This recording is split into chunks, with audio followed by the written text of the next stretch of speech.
everybody. So this is Cool Dude Reviews. I'm gonna be reviewing TMNT, the 2007 movie, and this is my room. Yeah, wasn't in the front room anymore. If you hear any noise in the background, that's my sister. She's watching Sesame Street. So yeah, with all that said, let's get started with this review. Okay, so the story. So there's two parts of the story. There's the new villain part of the story, which I'll get to next. But this part of the story I'm going to talk about first is the the turtles part of the story. So with Leo gone on a training mission, Master Splinter sent him to a training to train for a year. And then so the turtles have jobs like Donnie, he's a tech assistant. He's a tech assistant, and Mikey's a party, what's it called? He's a kids party entertainer. Like, really, you gotta watch this movie. It's freaking hilarious. And Raph is actually, no one knows, but he's the night watcher, except Casey. He's the only one who knows, cause he's the only one, cause he thinks the suit looks like a giant turtle. And then when Leo gets back from his training, Raph's like mad at him, saying he doesn't need a leader and stuff like that. But I'll get more into them on the characters when I talk about the characters. So on the villain side of things, this guy named Winter, 3,000 years ago, he opened up a portal. I'm trying to remember. It's kind of confusing. So he opened up a portal to make him immortal.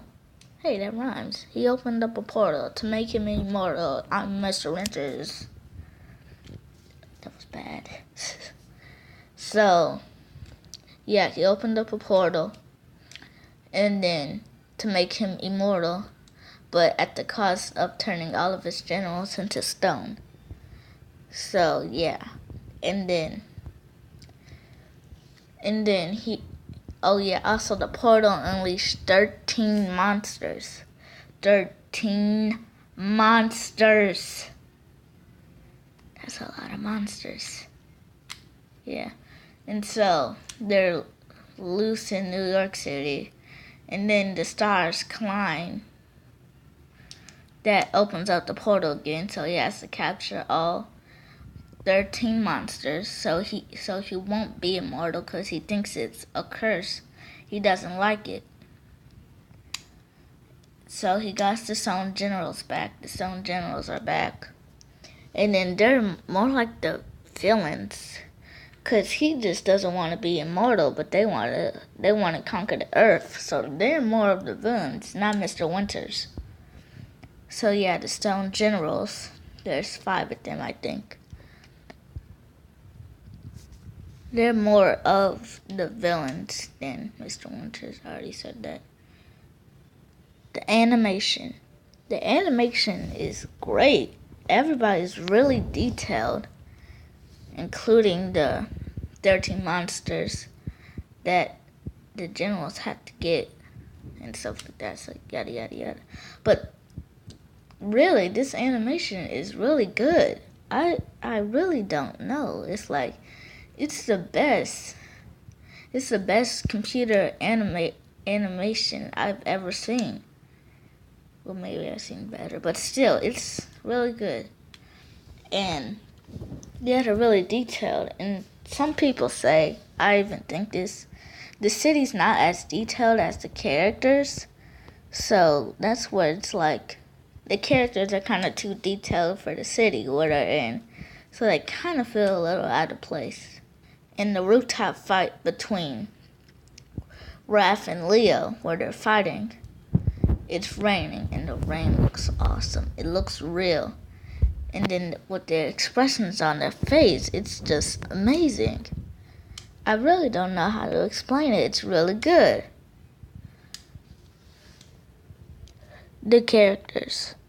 The characters are same as always, with Mikey, the fun-loving goofball, Donnie, the smart one, always making some comments on what people said, Leo, the leader, always trying to lead people, Raph, the hothead. But there's actually the most development from these characters. Oh, also Casey, not really April, she doesn't really have a character, but Casey, he's like, he has to settle down with him being April's boyfriend and all that. She's asking him to settle down and stop, going crazy like Casey does. So, yeah, April doesn't really have a character, but as I was saying, the most development from these characters, besides the villains, are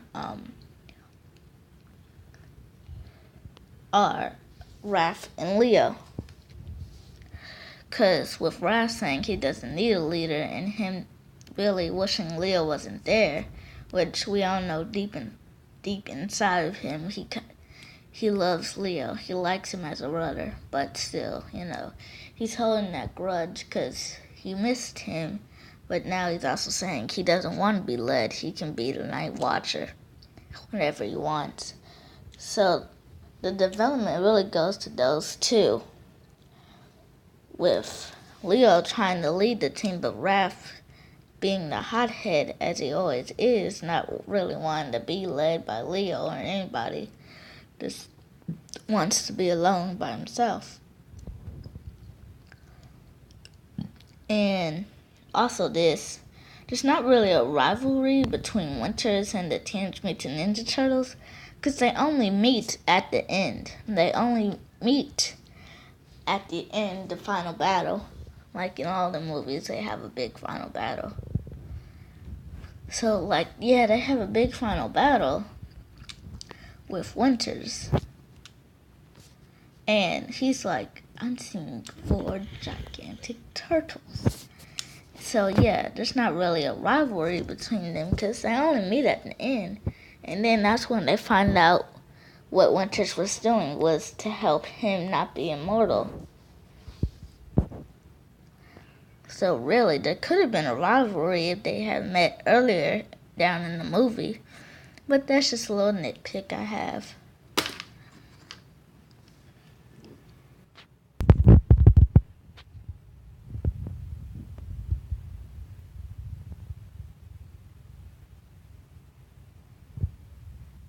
So that was my review on TMNT.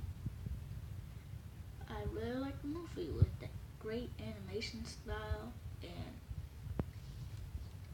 with the turtles having jobs, I think that's really funny. Many people really don't like that, but I think it's really funny just thinking of what the turtles would have if they had jobs. Okay, so I would give this movie the story. So there's 2 parts of the story. There's the new villain part of the story, which I'll get to next. But this part of the story I'm going to talk about first is the the turtles part of the story. So with Leo gone on a train